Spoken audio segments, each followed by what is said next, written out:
नमस्कार। डीएलएड द्वितीय वर्ष विषय हमारा हिंदी भाषा शिक्षण और प्रवीणता, जिसके अंतर्गत की हम लोग आज बात करेंगे लिखित भाषा के तत्व। भाषा का जो मौलिक रूप है वो तो मौखिक है, लेकिन हम लोग बात कर रहे हैं लिखित रूप की। तो लिखित रूप है जो लिखा जाता है वो किन तत्वों से मिलकर बना है। तो अगर भाषा के अगर हम तत्वों की बात करते हैं तो हम लोग बात कर सकते हैं कि वर्ण है, शब्द है, और उसके बाद फिर क्या आता है, वाक्य आते हैं। इनसे हमारी भाषा बनी है। इसको लिपिबद्ध करते हुए हम लोगों ने भाषा को सीखा है। तो लिखित रूप में भी हम इन चीजों की बात करते हैं कि सर्वप्रथम हम बच्चों को वर्णों का ज्ञान प्राप्त करवाते हैं, तत्पश्चात उनसे जो शब्द बनते हैं उनकी जानकारी उन्हें दी जाती है, और उसके बाद वाक्यों की जानकारी उन्हें दी जाती है। लेखक भी अपने लेख के अंतर्गत उचित शब्दों का प्रयोग करता है, उसमें निहित मुहावरे युक्त भाषा का शुद्ध रूप तथा जो विषय वस्तुओं से संबंध को ध्यान में रखते हुए अपना लेखन कार्य करता है। तो लिखित रूप के अंतर्गत भाषा की सारी चीजें आवश्यक होती है, इनको ध्यान में रखकर ही लेखन कार्य किया जाता है। इन्हीं बातों के बारे में आज हम लोग इस वीडियो के अंदर चर्चा करने वाले हैं। तो भाषा के तत्वों के अंतर्गत भाषा का मूल रूप मौखिक होता है।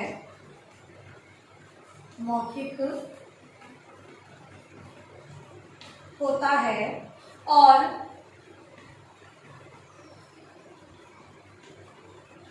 मौखिक भाषा की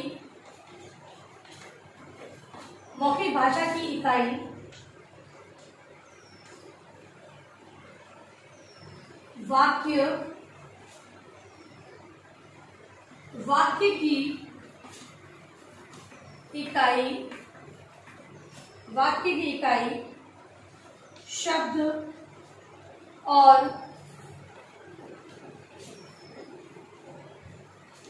शब्द की इकाई वर्ण, या जिन्हें हम मूल ध्वनियां कहते हैं। मूल ध्वनियां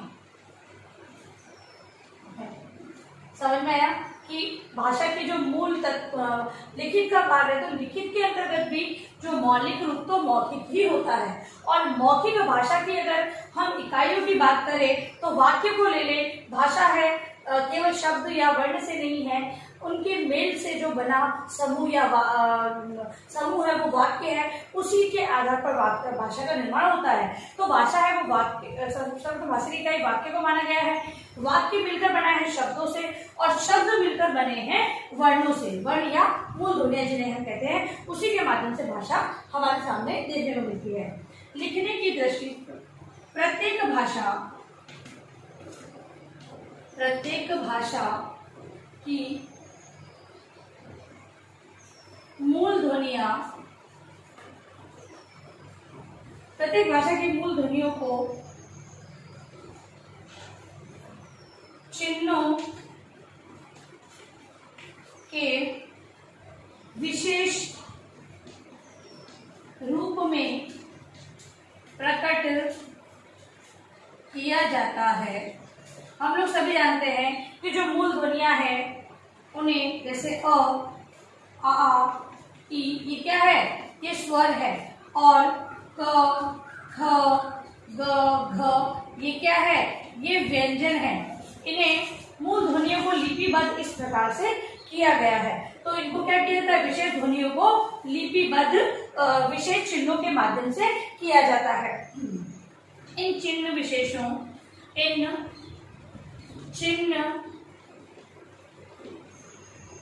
विशेषों को उस भाषा की, और हम बात करें हिंदी भाषा की, तो हिंदी भाषा की लिपि कहते हैं। लिखने की दृष्टि से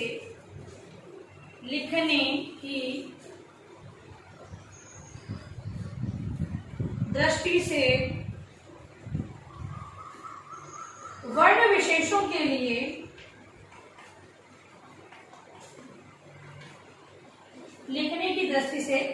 विशेषों के लिए चिन्ह विशेषों अर्थात का ज्ञान होना पहली आवश्यकता है। सभी जानते हैं कि अगर हमें भाषा का ज्ञान प्राप्त करना है, अगर हम चलो सपोज बात करते हैं बच्चों को हिंदी भाषा की शिक्षा ही दे रहे हैं, ठीक है, बच्चा शिक्षण कार्य करता है, तो सबसे पहले कहाँ से प्रारंभ होता है, तो हम लोग बोलते हैं, वो उसका अनुकरण करते हैं, ठीक है, सुनकर उसका अनुकरण करते हैं। तत्पश्चात हम लोग जब लिपि चिन्हों के बारे में उसे ज्ञान देते हैं, तो वहां पर हमें जो स्वरों का ज्ञान हमें प्रदान करना पड़ता है, ठीक है। स्वर के बाद व्यंजन आते हैं, फिर 12 खंड जो मात्राओं का ज्ञान है वो दिया जाता है। तो यही बात की जा रही है कि इन चिन्हों, वर्ण विशेष चिन्हों अर्थात लिपि का ज्ञान की आवश्यकता होती है सबसे पहले स्टेप के अंदर। फिर है दूसरे स्तर पर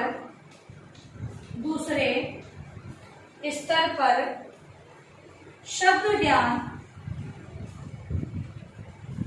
और तीसरे स्तर पर सर्वमान्य वाक्य रचना का ज्ञान होना चाहिए,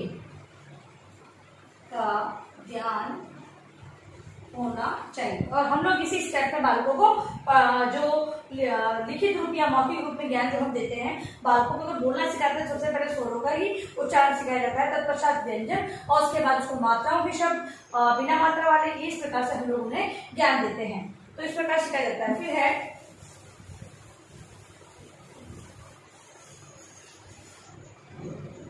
ये तीन ही लिखित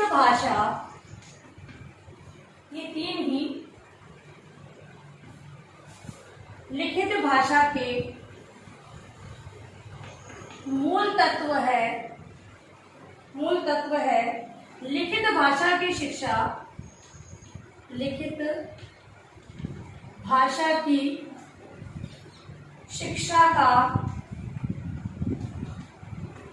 शिक्षा का अर्थ है इन तीनों मूल तत्वों का ज्ञान प्राप्त करना, ठीक है। अगर लिखित भाषा अगर सिखाई जाए तो इन 3 तत्वों का ज्ञान विद्यार्थियों को देना बहुत ही आवश्यक है। इसी के माध्यम से बालकों को हम सिखाते हैं, ठीक है। कोई भी चीज है, तो जैसे कि चौक ले रहे हैं, तो चौक भी है तो किन तत्वों से मिलकर बनी है, इनको इसका जो मिश्रण है वो अलग तत्वों से मिलकर बना है। तो वही हम लिखित भाषा की बात करें तो इन 3 तत्वों का ध्यान रखना बहुत ही आवश्यक होता है। इसी क्रम में लेखक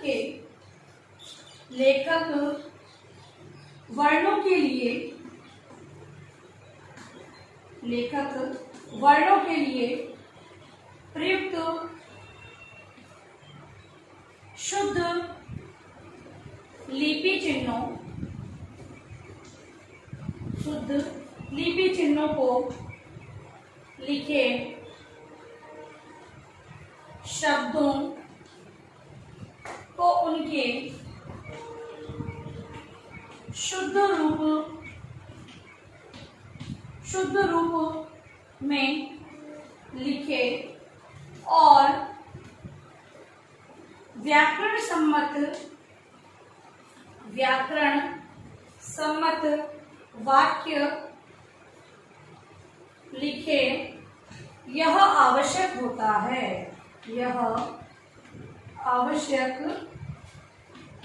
है। लिखने में जो लेखक है वो इन चीजों को ध्यान में रखे कि वर्णों के लिए वो शुद्ध वर्ण या शुद्ध लिपि चिन्हों का प्रयोग करते हुए शुद्ध वाक्यों का प्रयोग करे, शुद्ध शब्दों का प्रयोग करे तथा व्याकरण सम्मत वाक्यों का प्रयोग करते हुए वो अपना लेखन कार्य प्रारंभ करे। इसके अलावा लेकिन कुछ और तत्व भी हैं जो लिखित भाषा के प्रभाव को बढ़ाते हैं। उनमें विचारों की संबद्धता। दूसरा है विषयानुकूल,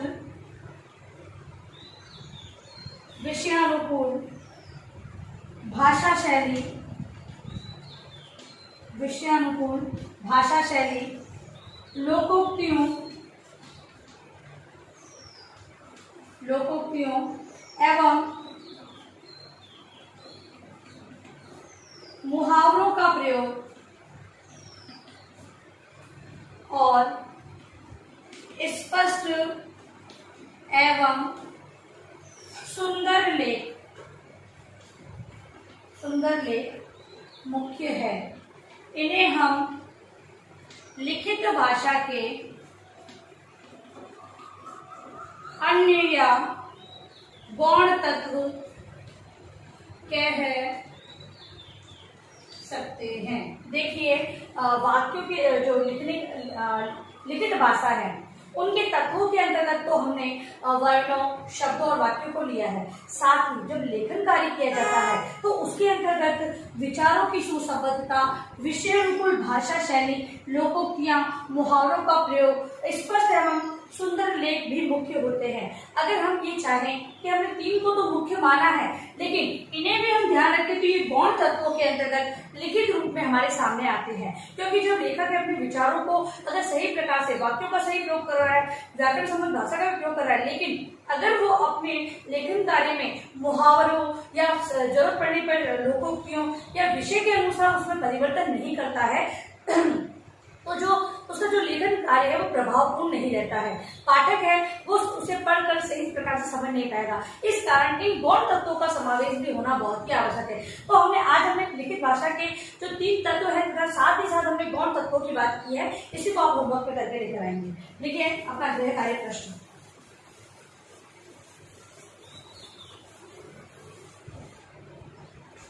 गृह कार्य है आपका आज का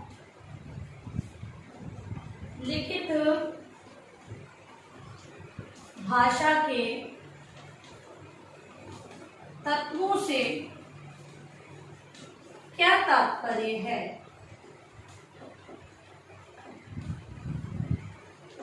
ठीक है, तो इसके बारे में आपको अपनी उत्तर पुस्तिका में लिखना है। और अंत में इस महामारी के दौर में कम से कम ये आवश्यक कार्य होने पर आप बाहर निकले। बाहर निकलते तो 3 बातों का विशेष ध्यान रखें। मास्क लगाएं, सोशल डिस्टेंस बनाएं और हाथों को बार बार सैनिटाइज करते रहें। सुरक्षित रहें, सभी का ध्यान रखें। धन्यवाद।